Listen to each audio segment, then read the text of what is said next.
Hello, welcome to ഡ്യൂവാസ് kitchen. എല്ലാവർക്കും സുഖമാണെന്ന് വിശ്വസിക്കുന്നു. അപ്പൊ ഞാനിവിടെ നല്ലൊരു റെസിപ്പി ആയിട്ടാണ് വന്നിട്ടുള്ളത്. അതെന്തെന്ന് വെച്ചാൽ മുട്ട കൊണ്ടാണ്. ഒരു മുട്ട ഫ്രൈ ആണ് ഞാൻ ഉണ്ടാക്കാൻ പോകുന്നത്.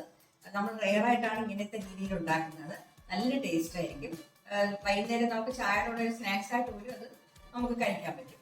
ഓക്കെ, എല്ലാവർക്കും ഇഷ്ടപ്പെടുകയും ചെയ്യും. വളരെ എളുപ്പമാണ്. അപ്പൊ അതെങ്ങനെ ഉണ്ടാക്കണം എന്നുള്ളത് നമുക്ക് കിച്ചണിലോട്ട് പോയി നോക്കാം. അപ്പോൾ നമ്മുടെ ഈസി ആയിട്ടുള്ള ആ മുട്ട ഫ്രൈക്ക് വേണ്ടിയിട്ട് ഞാൻ 3 മുട്ട എടുത്തിട്ടുള്ളൂ. ഞാൻ പറയുന്ന ഇൻഗ്രീഡിയൻസിന് നമുക്ക് 5 മുട്ട വരെ എടുക്കാം കേട്ടോ. ഇതിപ്പോൾ നമ്മൾ രണ്ടായിട്ട് ഒന്ന് കട്ട് ചെയ്യണം.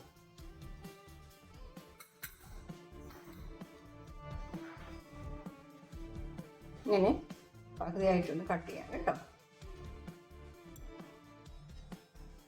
ബാക്കിയുള്ളതും കൂടെ ഞാൻ ഇതുപോലെ കട്ട് ചെയ്തേക്കാം. ഞാനതെല്ലാം കട്ട് ചെയ്ത് വെച്ചിട്ടുണ്ട്. ഇനിയിപ്പോൾ നമുക്ക് ഇതിന് വേണ്ടിയിട്ട് കുറച്ച് മസാല റെഡിയാക്കാനുണ്ട്.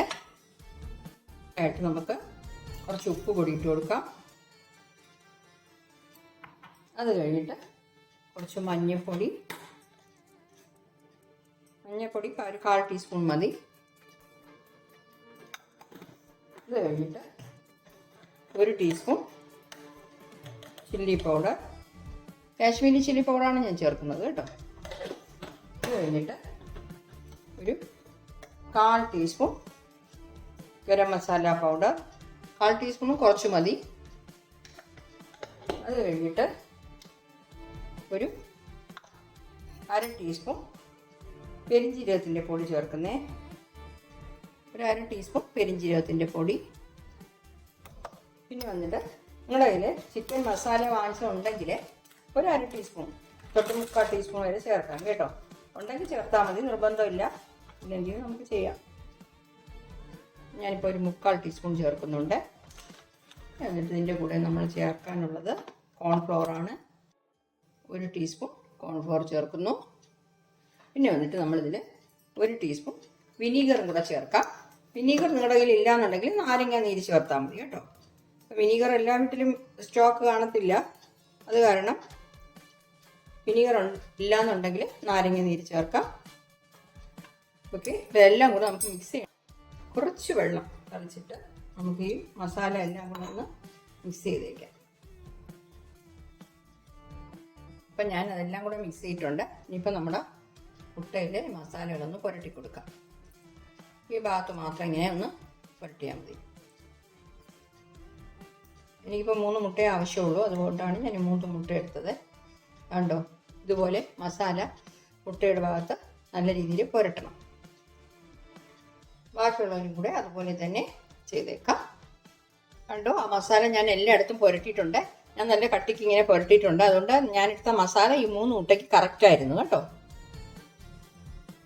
അപ്പോൾ ഇത് വന്നിട്ട് നമ്മൾ കുറച്ച് നേരം റെസ്റ്റ് ചെയ്യാനായിട്ട് വെക്കണം. ഒരു 20 മിനിറ്റ് തൊട്ട് ഒരു 30 മിനിറ്റ് വരെ റെസ്റ്റ് ചെയ്യാനായിട്ട് വെക്കുകയാണെങ്കിൽ ആ മസാലയൊക്കെ മുട്ടയിൽ പിടിച്ചിട്ട് നമ്മൾ ഫ്രൈ ചെയ്യുമ്പോൾ നല്ല ടേസ്റ്റ് ആയിരിക്കും. ഓക്കെ, അപ്പോൾ നമ്മളിത് റെസ്റ്റ് ചെയ്യാനായിട്ട് വെച്ചിട്ട് അരമണിക്കൂറായി. ഇനി ഫ്രൈ ചെയ്തെടുക്കാം. ഞാനൊരു പാൻ ചൂടാക്കാൻ വെച്ചിട്ടുണ്ട്. 3 ടേബിൾ സ്പൂൺ ഓയിൽ ഒഴിച്ചു കൊടുക്കാം. ഒരുപാട് എണ്ണയൊന്നും വേണ്ട കേട്ടോ ഇത് ഫ്രൈ ചെയ്യാനായിട്ട്. ഞാൻ വെളിച്ചെണ്ണയാണ് യൂസ് ചെയ്യുന്നത്. ഇതുപോലെ തന്നെയൊക്കെ വെളിച്ചെണ്ണയാണ് നല്ല ടേസ്റ്റ്. ഇത് എണ്ണയൊന്ന് ചൂടാകട്ടെ. ഞാൻ ഓയിൽ ചൂടായിട്ടുണ്ടോ എന്ന് നോക്കി. ചൂടായിട്ടുണ്ട്. ലോ ഫ്ലെയിമിൽ വെച്ചിട്ട് വേണം ഇത് നമ്മൾ ഫ്രൈ ചെയ്തെടുക്കാൻ കേട്ടോ. ഇതിൽ മുട്ട ചിലപ്പോൾ ഇങ്ങനെ പൊട്ടിത്തെറിക്കാനും ചാൻസ് ഉണ്ട്. അപ്പം ഞാൻ ഓരോന്നായിട്ട് ഇങ്ങനെ എണ്ണ ഇട്ട് കൊടുക്കാം.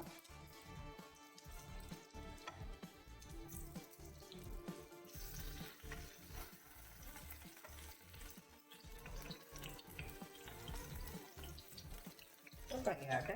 ലോ ഫ്ലെയിമിൽ വെച്ചിട്ട് ഫ്രൈ ചെയ്തെടുക്കാം. ഒരുപാട് സമയമൊന്നും ആകത്തില്ല. എന്ന് വെച്ചാൽ നമ്മൾ മുട്ട വേവിച്ചതാണ്. പിന്നെ മസാല മാത്രം പൊരിഞ്ഞ് കിട്ടിയാൽ മതി നമുക്ക്. അത് കാരണം ഒരുപാട് സമയമൊന്നും ആവത്തില്ല. കണ്ടോ, ഇപ്പം തന്നെ കുറച്ച് വെന്തിട്ടുണ്ട്. ഒരു മിനിറ്റ് കൂടെ കിടന്നോട്ടെ. കുറേ സമയം ഇട്ട് ആ മസാലയൊക്കെ കരിഞ്ഞു പോകും കുറേ സമയം ഇടുകയാണെന്നുണ്ടെങ്കിൽ. ഒരു 2 മിനിറ്റ് ടോട്ടലായിട്ട് നമ്മൾ ഇട്ടിരുന്നാൽ മതി. അത് കഴിഞ്ഞിട്ട് മറിച്ചിട്ടും കൂടെ ഒന്ന് ചൂടാക്കിയിട്ട് എടുക്കാം. ഇതിൻ്റെ കൂടെ ഞാൻ കുറച്ച് കറിവേപ്പിലയും കൂടെ ഇട്ട് കൊടുക്കുന്നേ. കറിവേപ്പിലയും കൂടെ അതിൻ്റെ കൂടെ മരിഞ്ഞ് വരുമ്പോൾ നല്ലൊരു ടേസ്റ്റും മണവും ഒക്കെ കാണും. കറിവേപ്പില കുറച്ച് കൂടുതൽ ഇട്ടാലും കുഴപ്പമൊന്നുമില്ല. അപ്പോൾ നമുക്കിതൊന്ന് മറിച്ചിട്ട് കൊടുക്കാം. കണ്ടോ, മസാലയൊക്കെ വെന്തിട്ടുണ്ട്.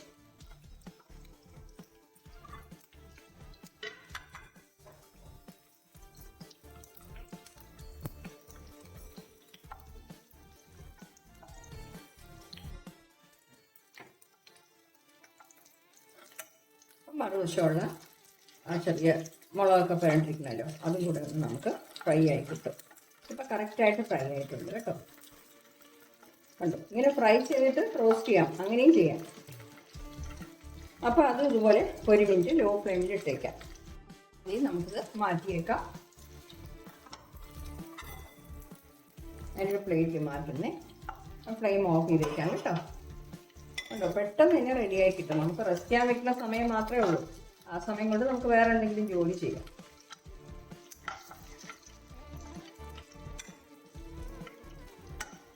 ഇതുപോലെ ഞാൻ എല്ലാം എടുത്ത് വെച്ചേക്കാം. കണ്ടോ, നമുക്ക് അധികം ആയിലൊന്നും ആയിട്ടുള്ള ഒഴിച്ച ആയിലിൻ്റെ പകുതി കൂടുതലേ ഇതിലുണ്ട്. നമ്മുടെ സൂപ്പർ ടേസ്റ്റി ആയിട്ടുള്ള എഗ് ഫ്രൈ റെഡി ആയിട്ടുണ്ട്. ഇതുപോലെ എഗ് ഫ്രൈ ചെയ്തിട്ടുണ്ടോ നിങ്ങൾ? പക്ഷേ ഇതുപോലെ ചെയ്ത് നോക്കൂ, ഒരു പ്രാവശ്യമെങ്കിലും നല്ല ടേസ്റ്റ് ആയിരിക്കും കേട്ടോ. മസാല എല്ലാം കൂടെ പിടിച്ചിട്ട് വെറുതെ നമുക്ക് ചായക്ക് കഴിക്കാനും നല്ലതാണ്. വൈകുന്നേരം ചായയൊക്കെ ഇട്ടിട്ട് ഇതുപോലെ ഉണ്ടാക്കി കഴിക്കാനും നല്ലൊരു സ്നാക്സ് ആയിട്ടും കഴിക്കാം. ഓക്കെ, അപ്പോൾ എല്ലാം ട്രൈ ചെയ്ത് നോക്കിയിട്ട് നിങ്ങളുടെ ഫീഡ്ബാക്ക് ഒന്ന് അറിയിക്കണേ. Thank you.